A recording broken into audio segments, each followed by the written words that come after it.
mba ku stage okuyimba nga Pallaso ne group ye bawambye motoka yange. Bayina bavubuka bayine mundu, bayine ebyambe bayina ki. Mukusoka nembirowoza nti byakusaaga. Mulenzi King Saha Mansul Semanda olunaku olw'eggulo twabadde mu budde nga bwa ttuntu abuye yasookedde ddala okubeera ng'akola statement oba okubeera ng'arekodinga akatambi okunnyonnyola ku biki ebyabadde bibaddewo ekiro ekyakeesa olunaku olw'eggulo olutalo olwali wakati we ne mwana mulenzi Pallaso wali ku Supremacy Lounge Enankulabye. Era King Saha we yabadde annyonnyola yalaze nti tiimu Pallaso be basinze okuba nga batandika emberebeza yonna n'okubeera nti babadde n'emmundu okusinziira ku King Saha era nti bazze okubeera nga bamukolako obulumbaganyi n'okubeera nga batandika olutalo lwonna okusinziira ku Mansul Semanda. Wabula King Saha oluvannyuma lw'okunnyonnyola bino byonna ekyabadde tekinnaba kubanga kitegeerekeka kyekyokubeera nti waliwo ababadde balikodinze obutambi obw'ensasagge yonna nga bwe yabadde okusookera ddala omuntu atabadde ku ground owabadde ng'olabye obutambi obw'enjawulo nga n'obumuntu wabuleese ku mukutu guno ogwagaliwo kyabadde kizibu nnyo kyakumanyawa olutalo we lwandiba nti lwabadde luvudde. Wabula mukwano gwange gye bukeeredde olunaku olwaleero akatambi akalaga King Saha nga yeebagazze ejjambiya katandise okuba nga kasaasaana. Kano kakwatiddwa ttiimu ya Pallaso era aba Pallaso bo balinze King Saha okubanga akola statement eri gye tutandise nayo then oluvannyuma kwe kuta akatambi kano. Tunuulira King Saha goba weetegereza omukono guli ogwa kkono ekyo kyolaba ekyo mukwano ejjambiya ewedde emirimu. Ejjambiya ewedde emirimu. Leka twetegereza akatambi kano. Gwe tofa ku bisigadde ku video tunuulira King Saha yayambadde ovulo eya kiragala oba kiragala oyo ow'ekinnamagye oba grey whatever you can call it. King Saha ajja n'ejjambiya naye nga agikwese emabega bw'ati.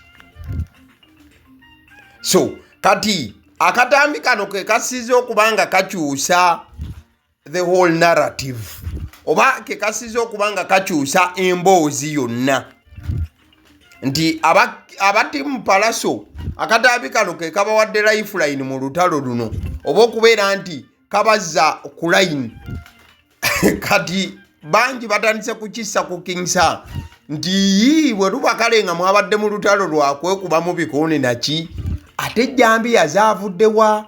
Wabula we bukeeredde olunaku olwaleero nga mwana mulenzi Pallaso Awanda busagwa Awanda Muliro walusumuludde wamaze otambuza kano kazanyo ka chess watambuze peesa lyo kati nange mukisa gwange otambuza eryange. Sukaali wamutadde ku minzaani naffe tugenda teekako ejjinja tulabe ku sukaali n'ejjinja. Oh, that was terrible. Why? You made your choices. Awo bwoli wootudde gwe wakoze choice eyo nga tewali lutalo lwadde lwetaagisa. Lekerawo okunenya abantu n'okasuka erinnya lyange ng'oli mansa mu kamwako ng'oli sikina oli awo. Choose wisely next time if you get another chance. Mwana mulenzi Pallaso yagasseeko okugamba King Saha nti ffe twabadde tetukuyinaako buzibu. Olw'ensonga wano si we twasose n'okubanga tukusisinkana singa twabadde twagala kubanga tutandika lutalo bya ddala alisi lwanditandise eri ku mukolo okusookera ddala tewabadde ensonga yabadde esobola kubanga etuleetera kubanga tutandika okwambalagana naawe. Era mukadde ke kamu Pallaso ono agamba nti Saha bwe gaba amazima agamanyi. Waliwo nga tewali akwetoolodde ng'olina okwekuba mu ttooki weekube mu ttooki. Obuzibu wabusanzeewa kamera weeziri. What did we do to you? We have never attacked you. We even met you at a wedding. We didn't attack you. Why? Ne kati attack method gy'otandise ddala osobola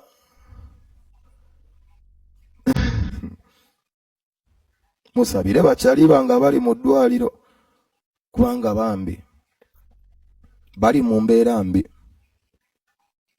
Omuntu asobola okulemererwa emirundi mingi naye omulundi gw'ogenda okusinga okulemererwa ng'onenya abantu ebintu ebiri ku kamera ku CCTV at Supremacy. Akira mwana mulenzi Pallaso obwedda buli wayogera ku nsonga y'okulwana kwe babadde nabo ne King Saha, ye amaaso ayongera kubanga agajuliza kamera okwongera okulaga nti ye yabadde mulongoofu era teyabadde na tabbu n'akamu. Era Pallaso agamba nti wekiba kyonna nga twagala okukitunuuliza kirina kubanga kiddayo ku kamera. Mukateke kamu Pallaso ayogera ku nsonga y'okubeera nti yabadde n'omwana omuto amanyiddwa nga Baby Zoe, n'agamba nabwe ekiti ekyo yabadde talina wasobola kubanga akolera bikolwa byakubanga alwana olw'omwana ono gwe yabadde naye. Mukateke kamu Pallaso agattako nti ye singa yabadde azze kulwana abo bakyali abali b'amayirungi yayisa abalwanyi ba King Saha nti balimi b'amayirungi ababeera ku gaali ye. Kifo kirina buli kamera. If you ruined your life and couldn't control your anger, obuzibu oninako obuzibu lwaki wadde oyagala kunzita.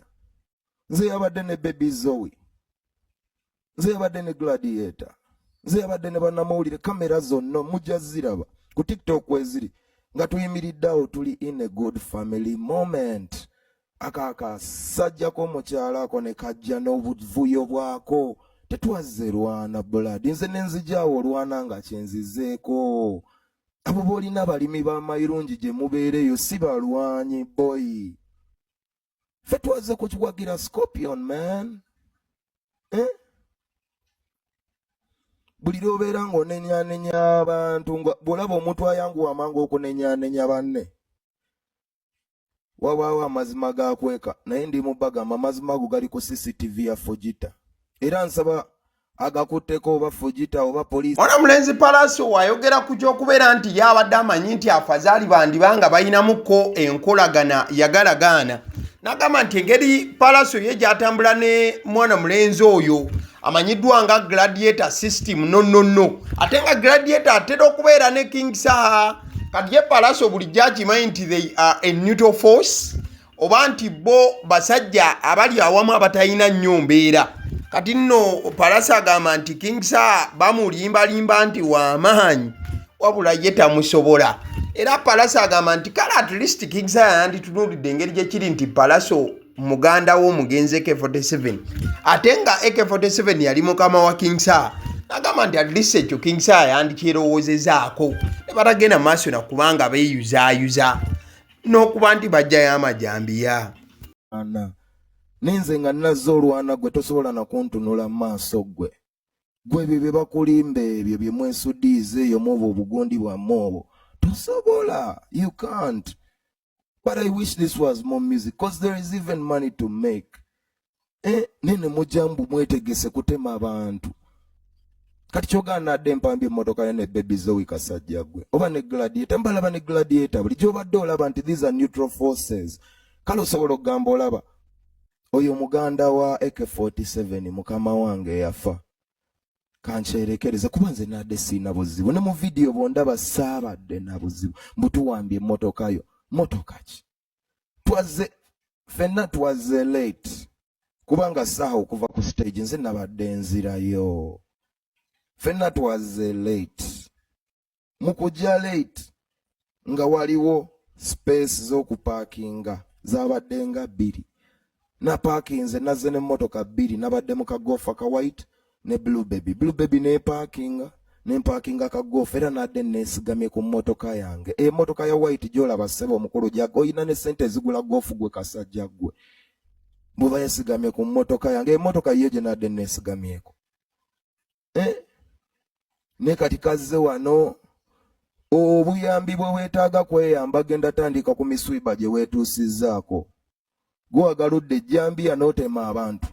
Kumanya nti olutalo luno lwandibanga lwateekinze a very different twist oba ebintu byandibanga byakyuseemu.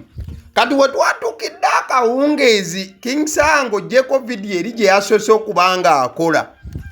King Saha akawungeezi bannamawulire we baamusazeeko abeeko kyayogera saka owulirize King Saha yaganye okuddamu okugetinga mu details z'olutalo luno era King Saha kye yasize okuba nga akola agamba nti tajja kuddamu kunnyonnyola byonna wabula abikwasizza Mukama Katonda but olina okujjukira nti King Saha mu kusooka yannyonnyodde byonna naye ate oluvannyuma lw'akatambi akabadde kafulumye King Saha nga yeebagaza Jjambiya omulundi guno yagambye nti I prefer not to say much. Abakozi b'effujjo nga bulijjo baalireese batukoleko effujjo naye Allah alinaffe tukyalisitaniize naye we condemn violence until security stand up and condemn violence too. Mugenda kujja when it's too late. Buli muntu ave uwe nga ayagala ddeyo ewuwe. We condemn violence mu bavubuka. Tumanyi some are empowered by some, but please keep an open eye. We are all fellow citizens. Yeah, man. Sagala discussing further naze kubya kalo kasita naye kyolina okumanya life etambula tulina show nga 29 May tomekisinga katogo mu nyama.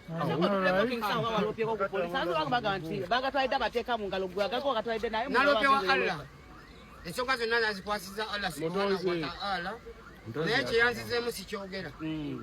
Ne bannayo obeera ne security musajja gwe. Ne naturity. Mukulu yagambye alina ne naturity. Kati wetuva ku security ne naturity ya King Saha, then obwanga twadde tulina okuba nga tubwolekeza eri poliisi ya Uganda. Abaspark TV awo baayisizaamuko olusimu ne balukuba eri omukulu Luke Oweyisigire ku lwa poliisi y'eggwanga. Luke Oweyisigire afande yagambye nti bo olutalo luno nabo baalulabye ku social media nga poliisi era n'agamba n'okugamba mbu tebannafunayo muntu akola alipoota oba ku lipootinga kati oba King Saha ne Pallaso ebintu bakyabitutte mu bya street ne batagenda maaso na kubanga beeripootinga. Afande gye baleko kale waliwo ensonga ezabadde eziri ku mitimbagano ebintu byabaddewo ekiro ekyakeesezza leero ku supremacy nga gangs z'abayimbi bakubagana omu nafumitibwa n'ekiso n'atwalibwa mu ddwaliro mu mmotoka emu gye twalabyeko eya bbulu etegeezebwako nti emmotoka ya Pallaso. Ebyo ebintu wabirabyeko ola mwabitegeddeko nga mmwe abasirikale? Nga ebyokwerinda twabitegeddeko era tubirabye ku mikutu bigatta abantu wabula tewali yavuddeyo kwemulugunya direct ku poliisi enakulabye oba eyo Kampala. Otukubiriza omuntu yenna alina amawulire oba eyalumiziddwa oba yayononedde ekintu kye baveeyo atutegeezeko ensonga eno mu butongole tusobole okuba nti no tweyongera oginoonyerezaako. Naye naffe tulaba butambi ku mikutu mugatta abantu tetukakasa bwabadde naye ng'ekiringa kyebogera kitegerekeka tiwabadde ku bbaala emu naakulabye. Mulina kye mukozeewo nga mmwe abasirikale okumanya ensonga zino zavudde ku ki oba anything oba mulinze mufune a reporting? Tuyinza kufuna reportinga. That is a Afande Luke Oweyisigire for you. Kati olutalo lwa Mansul Semanda wamu ne Pius Mayanja King Saha ne Pallaso katuluteke ebbali foreign development ezinaaba zituuseewo still tujja kuba nga tukomawo. Kati bwe tuddako side eno mwana muwala amanyiddwa nga Anteira ono nga yali muninkini wa SB4 media yatandise okuba nga agwa mu bintu gye buvuddeko speaker wa parliament y'eggwanga yamuwaddeyo obukadde 5 just nga transporta ate era n'amusuubiza okubaako byagenda okuba nga amukolera ebirungi ebyenjawulo era nga she is very very happy and over the moon olwa byonna ebyabaddewo gye buvuddeko. Ne mama waabwe era nakkiriza okubeera godmother. So I want to congratulate Anne kubanga ekirooto kye kyongedde okubanga kituukirira bambi yatandika ka project ke it's gonna come together and atotuuke ng'olina n'ettaka eriryo abantu bonna abalina amasomero abalina nursery schools daycares bangi batandika nga bapangisa naye kati abasinga bali mu premises nga zaabwe so tofaayo I congratulate you nti mu bulumi oba mu bizibu byonna by'oyiseemu ate wasalawo okutandika essomero nkiddamu ffe tetwagala kwenyigira nnyo nakweyingiza mu bya famiriyo tetumanyi byabaawo okusingira ddala twagala kulaba gwe ng'omukyala nga tokaaba President Museveni yawa abakyala omwaganya nabo okweyagalira mu ggwanga yatujja emanju n'atuwa empowerment n'akkiriza batusomese n'akkiriza batugeme n'atwongerako obupoints ku university akoze deliberate efforts okulaba nti abakyala beyagalira mu ggwanga lino so tetwagala kulaba mukyala akaaba omulembe gwa muzeeyi ate tulina omukisa nti omukisa tugutegedde kale kati Ibulake Mukasa yavuddeyo n'asomola ebyama agamba mbu kati amanye omwami omupya eyatwala Aniteira Ibulake Mukasa yawandiise nagamba naalonga Aniteira omuganda agamba woova toyombye mwami Damasco Sesanga munnanga omukyala gw'otwala kansubire naawe tagenda kukutikka mu kabindo ka taxi kubanga omuganda agamba omuze gufiira ku mugomba anti naalonga abadde akwagala ng'asinziira mu nnyumba ya Ssaalongo Sebunya kati gw'olina bukakafu ki nti owuwo tagenda kukyangirayo matatu oba kyanisi okubajjukiza naalongo yakola okukyala mu bitundu by'e Kansanga nga 14 Ogwokusatu 2020 era nga wano Ssaalongo yali avuganya n'abasajja ab'enjawulo okuli Opa Fambo, Dennis Bitone, Babi J, producer w'ennyimba Isma Pro ne Derek Pro wabula Ssaalongo Sebunya yabasinga ensumika ogambye bino byawandiikiddwa Ibulake Mukasa amawulire amalungi gali nti Naalongo wafuna dda omulenzi wo okuva mu kkanisa ya Pastor Bugembe kati teweerumya mutwe mu luzungu bagamba just move on kubanga interview zokola ku YouTube ne TV zigenda ate kusiikula fitina ate nkimanyi nti ne mwami Damasco naye si musanyufu kubanga naye ayinza okutandika okwesiba ku balongo anti munnange ebiseera bye bimu we mwatandikira okwepi banange Ibulake Sebo biki bino byowandiise baluwa ki Sesanga yoyo gwe boogerako nti ye muninkini omupya ebyo bya Ibulake Mukasa kati awo nga tuvuddewo Minister Balamu atera mukadde ke kamu nga ye Ssaabavvulu Balamu yavuddeyo n'awandiika ebbankaluwa ebbaluwa eno yemulugunya ku bantu ab'enjawulo naddala abali ku TikTok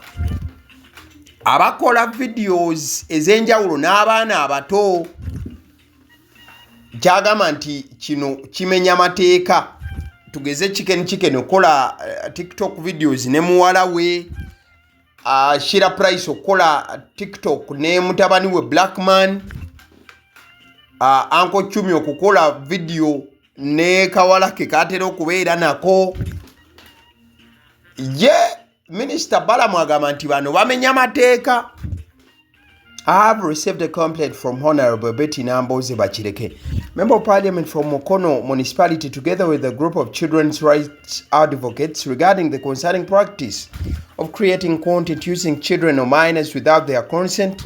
This behavior must stop.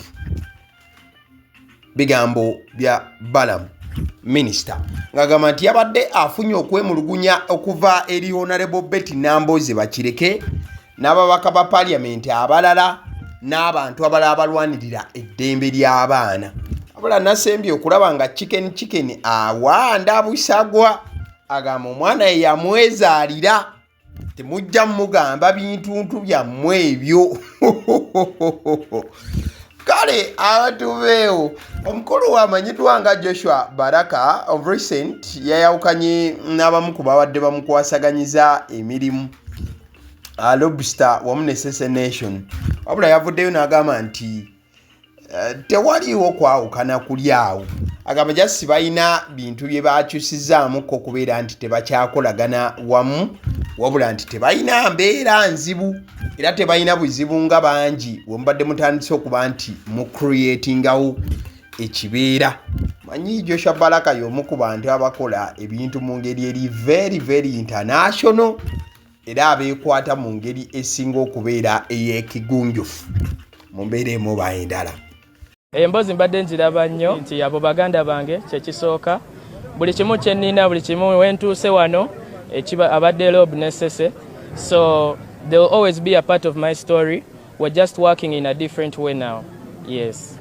Ebyo byonna bikyamu tewaliiwo. We are still brothers, everything is going well. So I think just abantu abamu bakisuddiza nnyo ne bayongeramu supu naye nga tewali mbeera yonna. Mukama mulungi era mba mpulira bulungi. Kati nsabeera kwongera kola kye nina kola kweyongerako era nze ng'omuntu. Nze mwana nfa kubinkwatako era ekinkwatako be bantu bange tetwaki tuli wano leero okubakwatirako ate nange ngenda ku tour. I have a Canadian tour, an Australian tour, I have a few tours coming up and a Europe tour as well. Ndimo planning akola wano show yange at the end of the year, so nze ndi busy nnyo era nfa ku music wange. Ale nzikiriza nkutegeze ku bannaffe aba Honey Bites bagamba nti bo omulimu gwe bakola gwa kukolera byakulya eby'abaana abadda ku masomero. Bwe tugamba abaana abadda ku masomero saabo bokka abadda ku masomero wabula n'ababeera ewaka balina package ey'ebyokulya eby'abaana mu line efaananako bwetyo. Gwe bakubire bukubizo bagambe njagala package y'ebyokulya by'abaana abali ku masomero oba abaana abalya ebyokulya. Balina ebyokulya yogera ku daddies, yogera ku binyeebwa, amawogola, yogera ku bagiya, yogera ku cupcakes, yogera ku donuts. Osobola okubafuna ku 0709 787508 ate era mukadde ke kamu bw'oba oyagala ku pizza size yonna era namba y'emu ate era mukadde ke kamu bakola ne cake eza buli mukolo babayita aba Honey Bites. Njagala n'okutegeeza ku bannaffe aba Alson Painters UG bano basiizi ba langi era nga balina obukugu mu kusiiga langi era bamanyi ne langi ki egenda ku kizimbe kyo era mu ruumu ki. Tebasobola kuddira langi yandigenze mu kisenge ate ne bagisiiga mu ddiiro ey'omu dining ne bagisiiga mu kinaabiro nedda. Alson Painters UG omulimu gw'okusiiga langi bagukugukira ddala. Basiiga ebizimbe okuviira ddala ku ruumu emu paka ku makalina n'amakalina gwe bakubira ebukubizo bagambe nti Alson Painters UG namaliriza okuzimba ekizimbe kyange. In fact ne bw'oba olina ekizimbe nga kikadde nga olaba langi yaakyo efaanana si bulungi, Alson Painters UG bazze kugonjoola ensonga eno. Bakubire ku 0705 193636 be bannaffe aba Alson Painters UG. Aba Seddi Omusunsuzi erinnya eryange yenze aba Seddi Omusunsuzi. Yenze atuula emabega w'omuzindaalo buli lunaku era ly'eddoboozi ly'owuliriza ku mukutu guno aba Seddi Omusunsuzi ly'eddoboozi eryo era ng'omukutu kwoli gwe guno ogwagaliwo. Nagamba nti information yonna gy'olaba ku channel eno tetugattamu kintu kyonna ate tewali kye tutoolamu. Information nga bw'eba eyingiddewo ffe bwe tugikwata ne tugikuwa. Kati gwe omulabi n'osalawo ki eky'okukozesa information eyo. Kati ky'ogenda okukola mukwano gwange bw'oba omaliriza okulaba vidiyo eno, likinga, commentinga ki ky'olowooza, mukadde ke kamu subscribinga bw'oba nga omukutu guno oli mupya. Ate era mukadde ke kamu sharingira mikwano gyo girabe vidiyo eno ate ne videos endala ku mukutu guno. Agaliwo YouTube channel mwebale kutulaba.